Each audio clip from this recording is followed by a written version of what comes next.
기독교 신앙은 자유를 중요시 여기는 것처럼 보입니다. 누가복음 4장에 예수님의 첫 번째 설교가 나오는데요. 그 첫 번째 설교에서 예수님 이렇게 말씀하십니다. 예수님은 자신이 포로된 자와 눌린 자들을 자유하게 하기 위하여 보냄을 받았다. 그들을 자유하게 하기 위하여 보냄을 받았다. 이렇게 말씀하시죠. 게다가 요한복음 8장을 보면 예수님은 진리가 너희를 자유케 하리라 라고 말씀하십니다. 또 교회에서 부르는 노래나 간증을 들어보면 Jesus set me free 이런 말들을 종종 들을 수가 있습니다. 그런데 막상 신앙생활을 하다 보면 예수님을 믿는 이 믿음이 나를 자유롭게 한다는 생각은 잘 들지가 않습니다. 술 취하지 말라, 간음하지 말라, 성공을 탐하지 말라. 복음이 날 자유하게 한다고 해서 기대했는데 이건 뭐 죄다, 뭐 하지 말라 이런 것들입니다. 신앙생활을 조금이라도 하다 보면 죄다 뭐 하지 말라 이런 얘기들 뿐이에요. 그래서 그냥 교회는 사람들 좋으니까 다니는 거고 그런 영적인 말들은 적당히 고개만 끄덕이면 돼라고 생각이 들 때가 있습니다. 또 자유하게 되었다는 말은 무슨 중독에서 벗어난 사람들이나 하는 말이지 이런 생각이 들 때가 있습니다. 저는 이 모든 것이 자유라는 말의 뜻을 오해한 것에서 비롯되었다고 생각합니다. 자유를 내 마음껏, 내 의지대로 생각하고 행동할 수 있는 상태라고 이해한다면 복음이 말하는 자유랑은 연결이 되지가 않습니다. 내 마음대로, 내 의지대로 행동을 하려고 하면 교회는 대번에 하나님께서 싫어하신다라는 말로 우리를 올가맬 것입니다. 그럼 말을 똑바로 해야지 교회들아. 너희 교회들 말이야. 자유라는 말을 왜 쓰는 거야? 여러분이라면 이 질문에 뭐라고 답하시겠습니까? 아니 그보다 먼저 여러분은 예수님으로 인해 복음으로 인해 참 자유를 누리고 계십니까? 오늘 본문은 묶인 자들의 이야기로부터 시작합니다. 묶인 자들의 이름은 바울과 실라입니다. 그들은 지금 두 번째 전도 여행 중입니다. 지도를 보시면 우리는 2주 전 설교에서 바나바는 마가를 데리고 저기 사이프러스라고 써있는 구브로 섬으로 내려갔고 바울은 실라를 데리고 지금 에이시아라고 써있는 곳인데요. 지금의 터키고 성경에는 아시아라 나오고 에이시아 마이너 이렇게 부르는 땅입니다. 바울과 실라는 이 아시아 땅으로 두 번째 전도 여행을 떠났습니다. 자, 바울과 실라는 이렇게 소아시아 지방에서 여기 에이시아라고 써있는 지방에서 선교를 하려고 하는데 희한하게도 길이 자꾸 막힙니다. 그러다가 바울이 밤에 환상을 보는데 마게도냐 사람 하나가 손짓하면서 와서 우리를 도우라라고 말합니다. 마게도냐 사람 환상 속에 마게도냐는 여기 지도 보시면 왼쪽 맨 위에 있는 지역입니다. 오늘날의 그리스 지역이죠. 마게도냐 사람은 쉽게 말해 오늘날의 표현으로 유럽 사람입니다. 유럽 사람. 그러니까 바울의 환상 중에 유럽 사람이 나타나서 건너와서 우리를 도우라라고 손짓했다는 말이죠. 그래서 바울의 선교팀은 이 아시아에서의 선교 계획을 내려놓고 드로아라는 지방에서 배를 타고 마게도냐 지방으로 넘어갑니다. 그리고 그 마게도냐 지방에서 첫 번째로 머문 도시가 왼쪽 위쪽에 필리페라고 써있는 그 빌립보라는 도시에 도착합니다. 이 도시가 바로 오늘 본문의 배경이 되는 도시 빌립보입니다. 오늘날의 빌립보는 지도를 보시면 굉장히 조그맣습니다. 하지만 당시 로마 제국 시대에는 이 빌립보라는 도시는 아주 큰 도시였습니다. 오늘 본문 앞쪽 우리가 읽지 않았지만 사도행전 16장 12절을 보시면 당시에 빌립보는 마게도냐 지방의 첫 성이라고 되어 있는데 이 말은 곧 마게도냐 지방에서 으뜸 가는 성, 가장 큰 성이라는 말입니다. 이 빌립보는 이 마게도냐 지방에서 가장 큰 성이었단 말입니다. 그리고 로마가 직접 다스리는 로마 식민지였습니다. 이 빌립보에서 태어나면 로마 시민이 되는 거였습니다. 빌립보 사람들은 자신이 로마 시민이라는 것에 대해서 굉장히 자부심을 가지고 자랑스럽게 여기고 있었습니다. 자, 그런데 이 큰 성에 유대인 남자들은 그렇게 많지 않았던 것 같습니다. 유대인 가정은 그렇게 많지 않았던 것 같아요. 유대인 가장, 그러니까 아빠들 10명만 모여도 어느 도시에든 회당을 세울 수 있었는데 이 도시에는 회당이 없었습니다.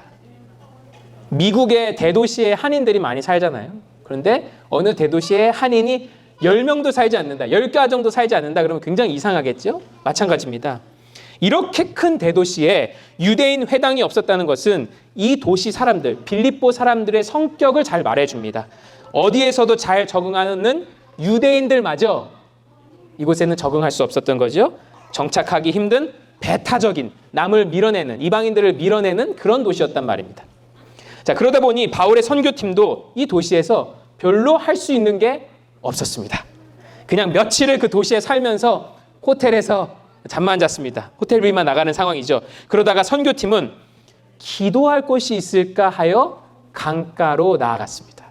그런데 그곳에서 마침 여성들 몇 명이 모여 있는 것을 보았어요.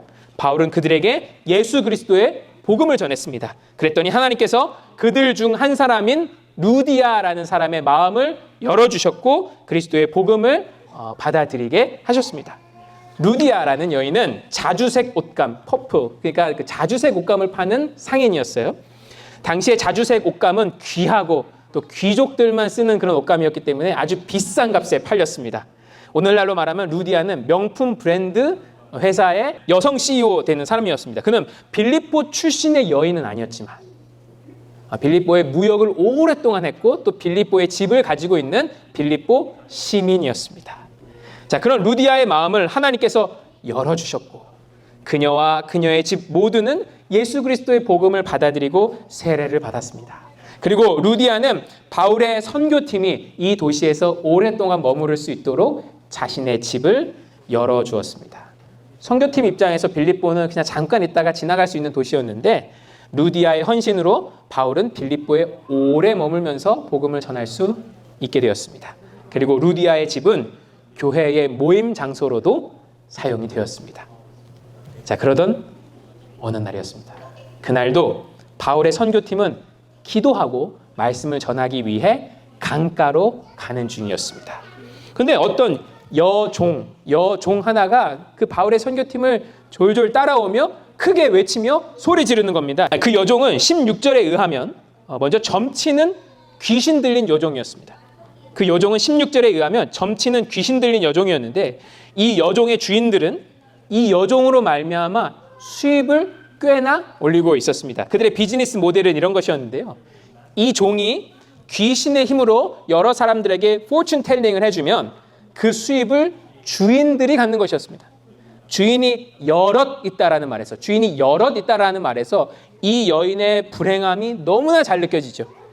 여러 주인에게 종속된 존재, 여러 주인에게 묶인 존재, 이 여종은 절대로 자유해질 수 없는 존재였습니다. 자, 그런데 이 귀신 들린 여종이 바울의 그 선교팀을 졸졸 따라다니면서 여러 날 동안 이렇게 소리를 지르는 겁니다. 이렇게 소리를 외치는 겁니다. 이 사람들은 지극히 높은 하나님의 종으로서 구원의 길을 너희에게 전하는 자다. 이렇게 외치면서 그들의 뒤를 따라왔습니다. 이 일이 여러 날 동안 계속되자 바울은 심히 괴로웠습니다. 여러분, 이 부분이 조금 이상하실 수도 있겠다 싶습니다. 아니, 이 여종의 외침이 사실이잖아요, 지금. 사실인데 바울이 왜 괴로워하지? 라는 생각이 들 수 있습니다. 그런데 아까 그 빌립보, 지금 이 빌립보라는 도시의 특징을 잘 한번 생각해 보십시오. 빌립보는 비로마인들에게 친절한 도시가 아니었습니다. 그런데 이 여종이 지금 바울 일행 뒤를 따라다니면서 이 사람들은 이방인들인데 로마인들이 받지도 못할, 행하지도 못할 가르침을 가르치고 있다고 이렇게 말하고 다니는 겁니다. 이 뒤에서 졸졸 따라다니면서 홍보하고 다니는 거였죠. 이 일이 며칠 동안 계속되니까 바울이 드디어 이 여인을 사로잡고 있던 귀신에게 이렇게 외칩니다. 예수 그리스도의 이름으로 내가 내게 명하노니 그 여인에게서 나오라.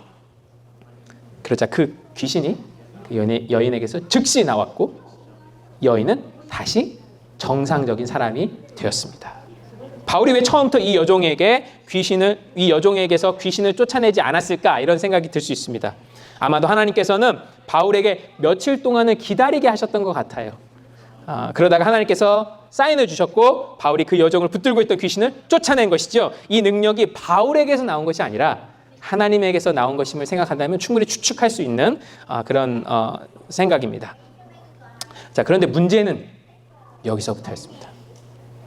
이 종에게 투자한 주인이 분명히 여럿이 있었죠. 주인이 여럿 있었습니다. 근데 이 종이 그들에게 수입을 가져다 주지 못하게 된 것입니다. 투자한 돈을 모두 날리게 되었으니 주인들은 몹시 화가 났습니다. 귀신은 예수의 이름을 듣고 재빨리 나갔는데 정작 이 주인들은 포기할 줄을 모릅니다. 어쩌면 귀신보다 더 악하고 종을 묶고 있었던 것이 바로 이 주인들이었죠. 20절을 보면 그 주인들은 바울과 실라를 잡아다가 빌립보의 상관들, 여기 성경에 상관들이라고 나오는데 빌립보의 최고 지도자들에게 데려갑니다. 당시 기록에 의하면 빌립보는 2명의 관리가 다스리고 있었습니다. 주인들이 바울과 실라를 이 최고 지도자에게 바로 데려갈 수 있었다는 사실은 이 주인들의 힘이 얼마나 대단했는지를 알 수 있습니다. 또 주인들은 돈으로 사람들을 사서 사람들을 선동했을 것입니다. 이 일로 바울과 실라가 빌립보 최고 지도자들 앞에 서게 되었습니다. 여종의 주인들이 고발한 바울과 실라의 죄명은 21절에 나와 있습니다. 21절입니다. 로마 사람인 우리가 받지도 못하고 행하지도 못할 풍속을 이들이 전하고 있다. 비겁한 사람들이죠. 바울이 여종에게 들어있던 귀신을 쫓아내어 여종을 평안하게 만들었다는 이야기는 하지도 않습니다. 그들이 여종으로 인해 수입을 올리고 있었는데 그 수입이 다 망해버렸다, 끊겨버렸다 이런 말은 하지도 않습니다. 자기들의 개인적인 재산의 문제를 민족의 문제로 스위치해버렸습니다. 그러자 짜여있던 각본대로 무리가 일제히 일어나서 바울과 실라를 고발하기 시작했습니다. 빌립보의 최고 지도자들은 이 고발을 듣고 바로 판결을 내립니다. 그것이 22절, 23절입니다. 죄인들의 옷을 찢어 벗기고 매를 많이 친 후에 그들을 깊은 감옥에 가둬라. 여종의 영혼을 자유롭게 한 대가로 이 바울과 실라가 얻은 것은 심한 매질과 옥의 갇힘이었습니다. 22절에 나온 형벌, 옷을 벗기고 매로 심하게 치는 형벌은 당시 아주 유명한 형벌이었습니다. 로마 식민지 최고 지도자들 밑에는 이 고문과 매질을 전문적으로 하는 그런 관리들이 있었습니다. 그들은 두려움의 상징이었습니다. 그들이 갖고 다니는 매는 일반적인 매가 아니었어요. 거기에는 못이 박혀 있는 채찍도 있었고 또 작은 손도끼도 있었습니다. 한번 맞으면 그냥 살점이 떨어져 나가는 그런 무시무시한 무기들이었어요. 바울과 실라는 그런 매로 매우 많이 맞은 후에 반죽음의 상태로 감옥에 갇혔습니다. 그들의 몸 상태는 처참했을 것입니다. 심지어 24절을 보면 그 감옥은요 깊은 감옥이었다라고 나와 있습니다. 당시의 감옥은 지하에 있었는데 그 죄가 무거울수록 지하 1층, 지하 2층, 지하 3층 이렇게 무거울수록 깊은 감옥에 갇혔습니다. 바울과 실라는 그 중에서도 가장 깊은 감옥에 갇혔어요. 탈출의 희망을 아예 가질 수도 없었단 말입니다. 더욱이 24절을 보면 바울과 실라에게는 착고가 채워졌습니다. 발에 착고가 채워졌어요. 이 착고가 어떻게 생겼냐면 강한 나무판인데 깁니다. 그 긴 양쪽에 구멍이 하나씩 뚫려 있는데 그 양쪽에 발을 하나씩 넣고 있어야 하는 그런 틀이었어요. 그래서 움직이지 못하게 하는 거죠. 이 착고에 채워지면 다리가 너무 땡겨서 잠을 이룰 수 없었습니다. 그래서 바울과 실라는 깊은 밤까지도 잠을 이루지 못했던 것 같습니다. 사실 같이 갇혀있던 다른 많은 죄수들의 상황도 비슷했어요. 여기저기서 아이고 아야 하는 신음소리가 들려옵니다. 또 어떤 죄수들은 욕을 섞어서 누군가를 원망하고 있었을 것입니다. 신음소리와 원망소리, 밤 늦은 시간까지도 이 깊은 감옥은 고통으로 잠 못 이루는 죄인들의 소리로 가득했습니다. 그런데 바울과 실라가 갇혀있는 방에는 아름다운 기도와 찬송의 소리가 들려왔습니다. 두 사람의 기도에는 원망이 들어있지 않았습니다. 누가 봐도 고통스러운 상태인데 그들의 기도에는 하나님에 대한 소망이 들어 있었습니다. 더욱이 그들의 찬송 소리는 너무나 아름다웠어요. 누가 그런 상황에서 아름다운 찬송을 부를 수 있단 말입니까? 왜 이런 찬송 있지 않습니까?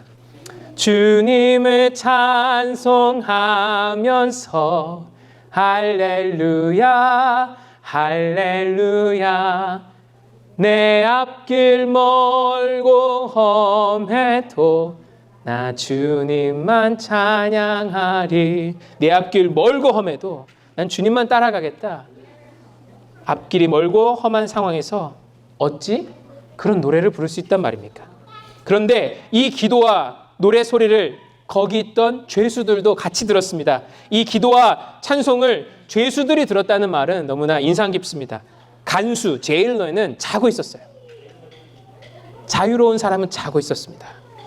오직 묶인 자들만 깨어 있었는데 그래서 그들만 들을 수 있는 기도와 노래 소리가 들렸습니다. 거기 있던 모든 죄수들이 바울과 실라의 기도에 그리고 노래에 귀를 기울였습니다. 그때였습니다.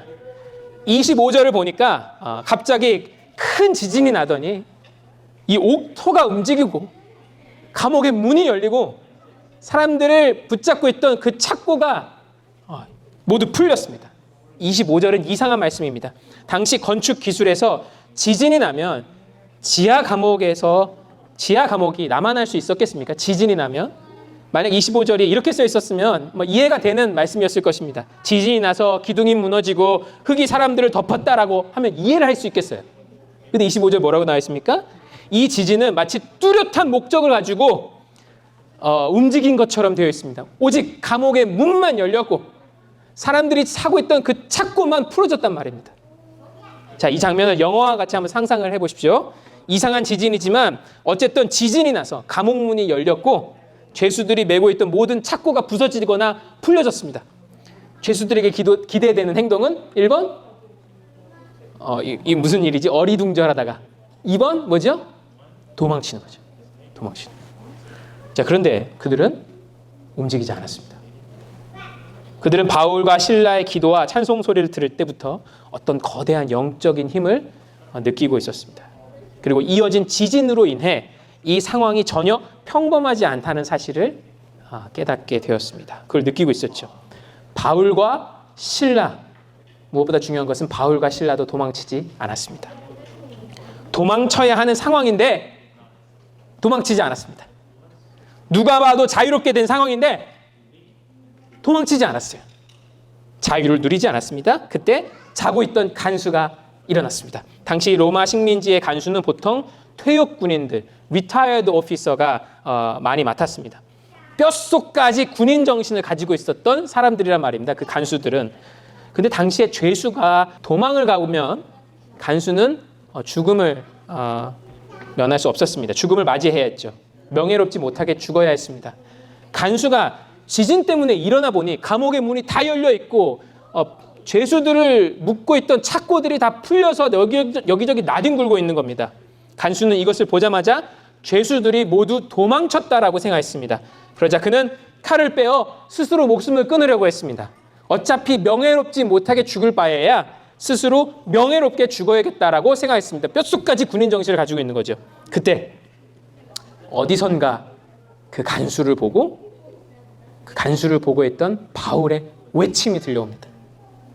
긴급한 목소리가 들려옵니다. 28절입니다. 내 몸을 상하지 말라. 우리가 다 여기 있노라. 간수가 등불을 가지고 가보니 간수가 관리하던 죄수들이 전부 다 바울과 실라 옆에 모여 있었습니다.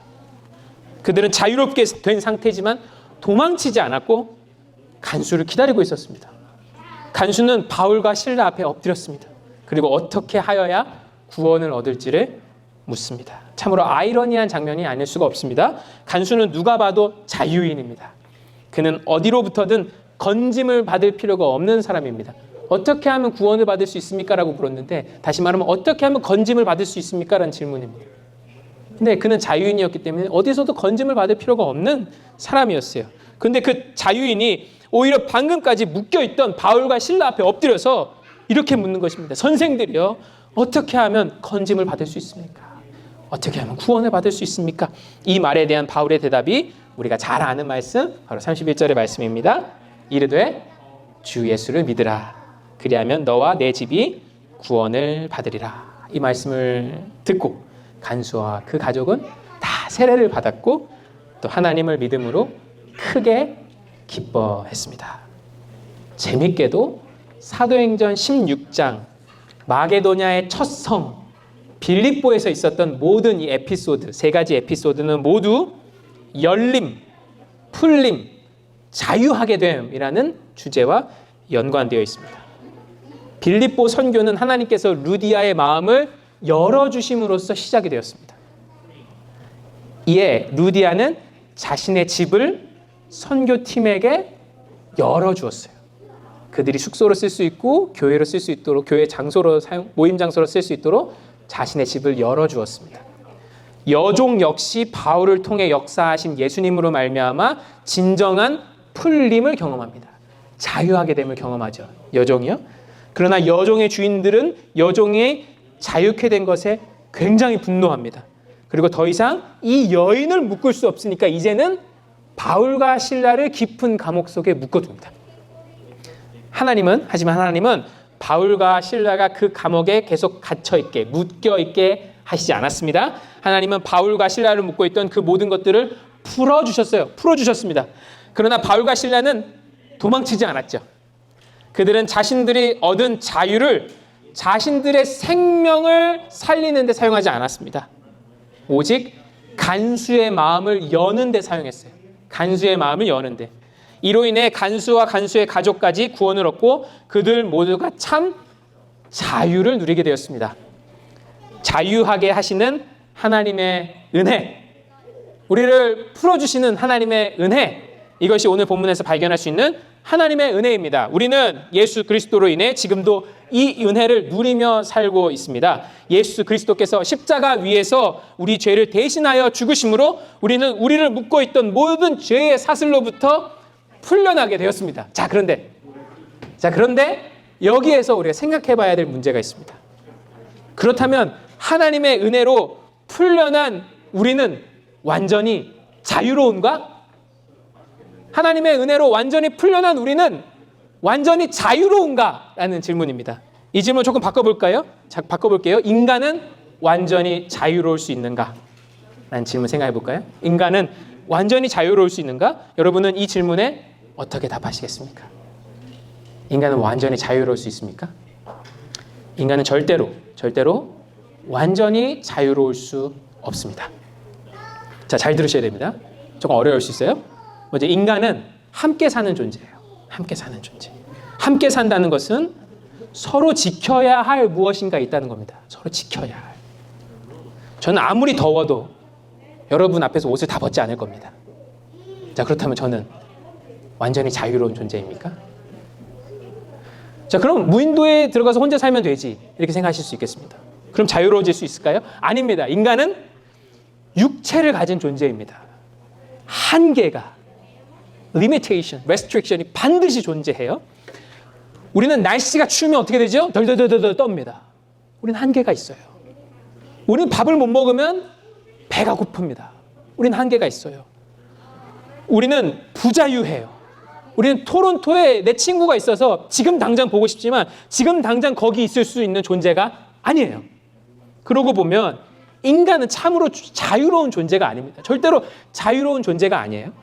게다가 인간은 무엇보다도 죽음을 피할 수 없는 존재입니다. 죽음을 피할 수 없어요. 모든 인간은 늙고 언젠가는 죽게 됩니다.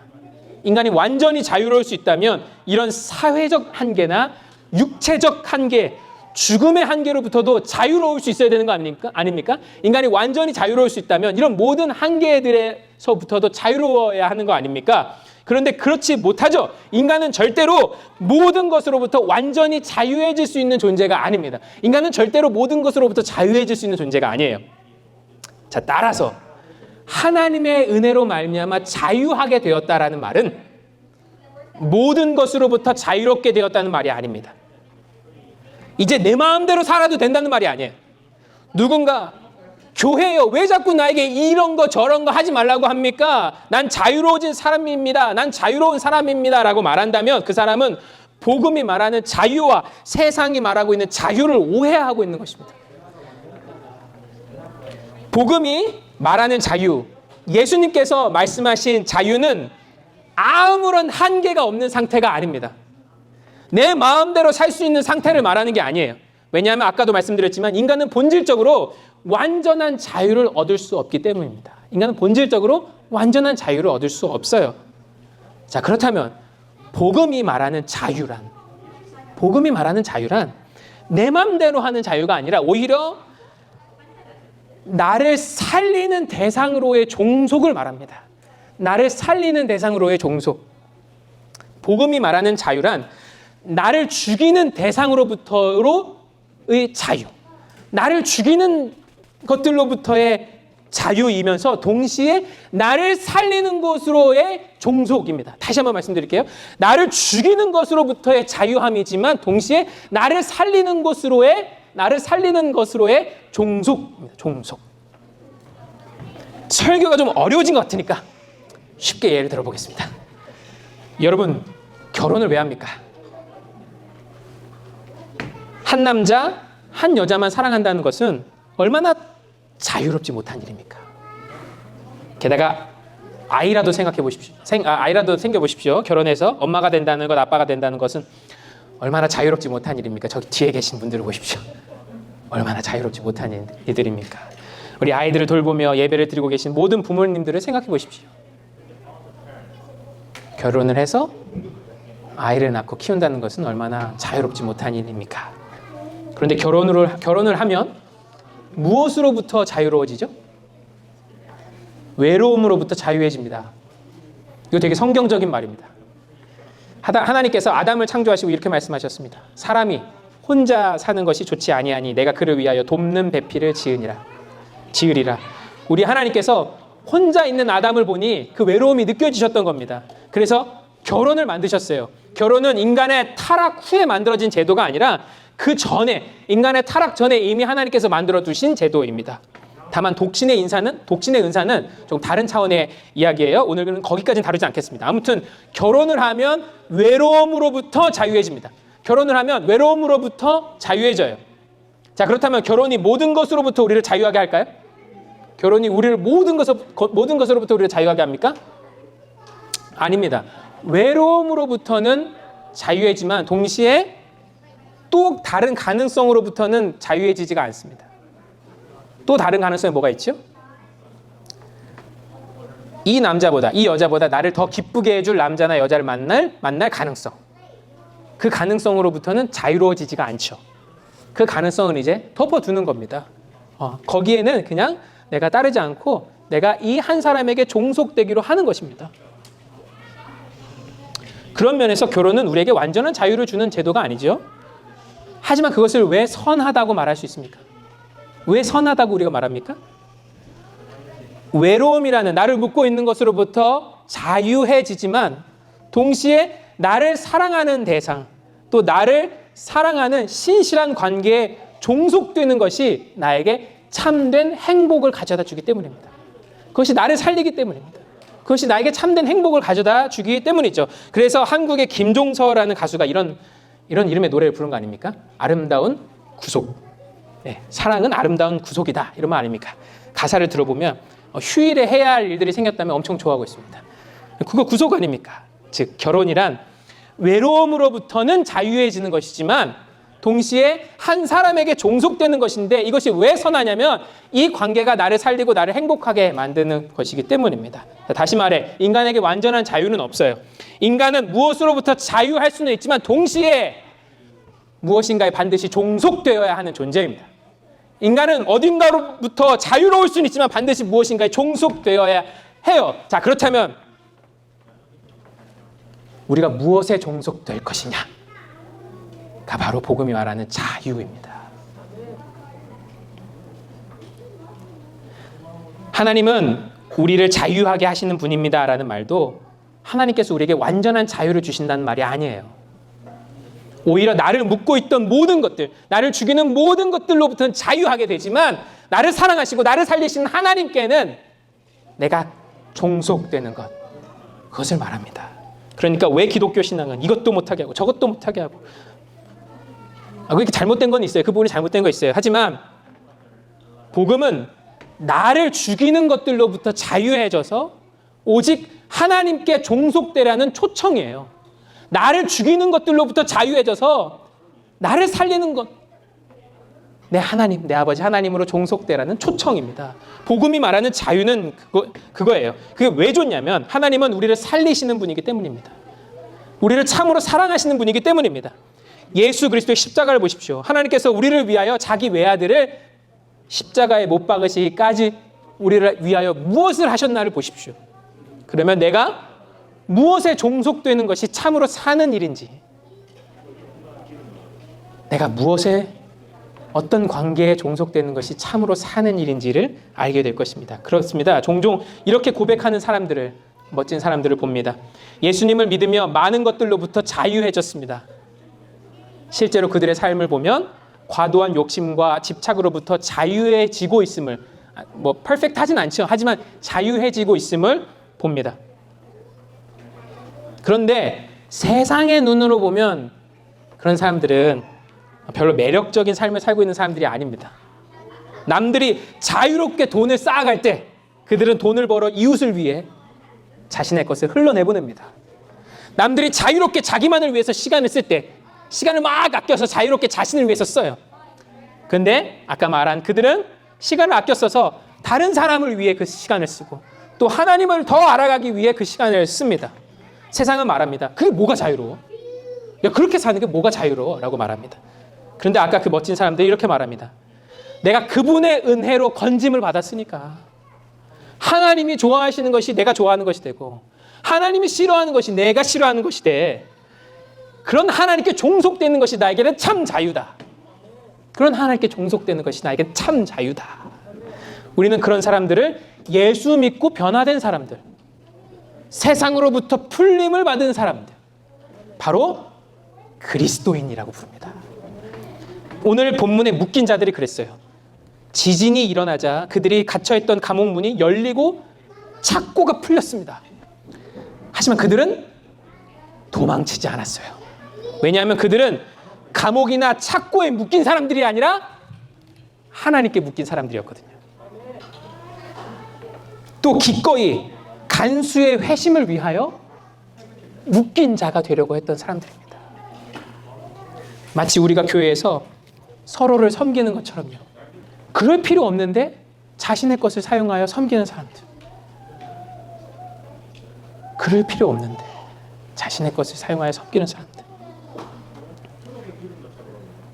우리가 교회에서 서로를 섬기는 것처럼 그럴 필요 없는데 자신의 것을 나누는 사람들처럼요.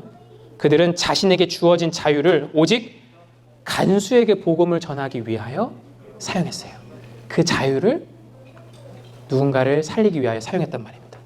오늘 본문 앞쪽에 나온 루디아라는 여성도 마찬가지입니다. 하나님께서 그녀의 마음을 열어주셨고 그래서 그녀는 예수 그리스도를 믿고 세상으로부터 풀림을 받았죠. 자, 그렇게 자유하게 된 그 여인이 어떤 일을 합니까? 참 자유를 가지고 가장 먼저 한 일은 자신의 집을 선교팀에게 내어주는 그런 종속이었습니다. 가족이 아닌 사람이 내 집에 와서 산다는 거 얼마나 힘든 일인지 모릅니다. 가족이라도 좀 떨어져 살다가 만난 사람이 같이 살면요, 그거 여간 불편한 일이 아닙니다. 하지만 루디아는 자신의 집을 선교팀에게 내어주었고 교회가 모일 수 있는 공간으로 사용하게 했어요. 그는 이런 종속을 기쁘게 선택했습니다. 기쁘게.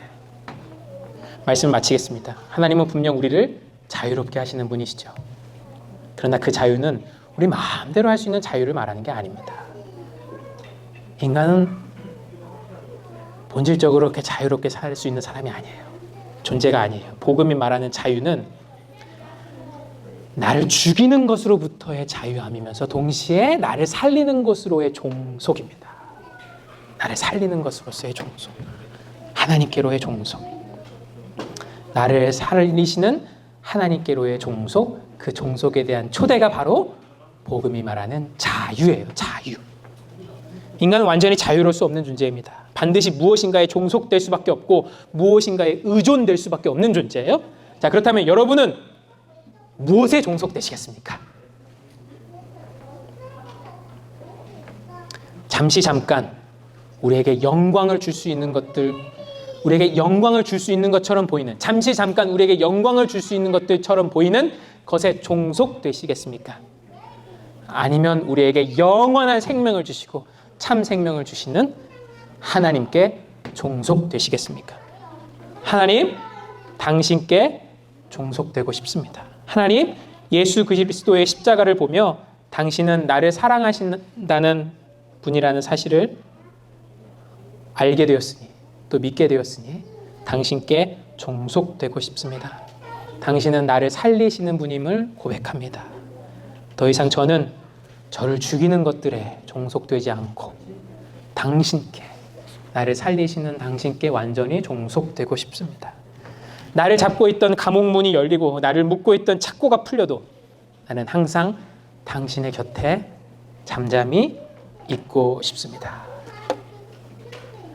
널 만난 건 행운이야. 휴일에 해야 할 일들이 내게도 생겼어.